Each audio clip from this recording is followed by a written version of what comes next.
ఒక గతంలో ఒక కథ ఉందనమాట. ఒక రాజుగారు తనకి సంబంధించినటువంటి వ్యవహారం మీదన అంటే తను సాధారణంగా చేసేటటువంటి ఏవైతే వ్యవహారాలుంటాయో వాటిట్లల్లో ఆహ్, అక్కడున్న పబ్లిక్ ఇబ్బంది పడుతుండేటప్పటికి, ఆ పబ్లిక్‌లో ఉన్నటువంటి వాడు ఒక కాన్సెప్ట్ తెర మీదకి తీసుకొచ్చాడట.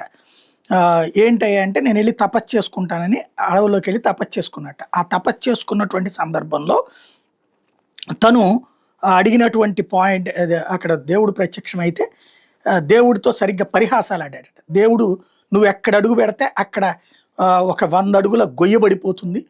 నువ్వు నడవడానికి గూడా నీకు శాపం పెడతాను అన్నాడట. ఆడు ముందు బాధపడ్డాడు. అడుగు పెడితే అక్కడ 100 అడుగులు గొయ్యి వస్తుండేటప్పటికి.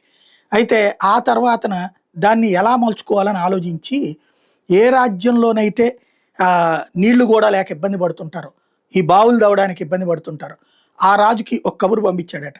నేను దేవుడి యొక్క ఆశీస్సులతో ఒక వరం పొందాను. మీరు నాకు గనక అవకాశం ఇస్తే మీ దగ్గర 10 పైసలు ఖర్చు లేకుండా నేను బావిని తవ్విచ్చి ఏర్పాటు చేస్తాను. అది కూడా ఏళ్ల తరబడి కాదు, ఒక్క రోజులోనే జరిగిపోతుందని చెప్పాడట. రాజుగారు ఏం కావాలని అడిగితే నువ్వు పల్లకి పంపించానంట. పల్లకి తీసుకుని వెళ్తే అక్కడ ఇతను అడుగుపెట్టిన చోటన గొయ్యలు పట్టడం, పెద్ద పెద్ద బావులు తయారవడం, నీళ్లు రావడంతో రాజుగారు దైవాన్ని సంబుతుడని అతనికి ఏది దండం పెట్టాడట. అట్లాగా ఇప్పుడు రాహుల్ గాంధీకి మనం దండం పెట్టాలండి.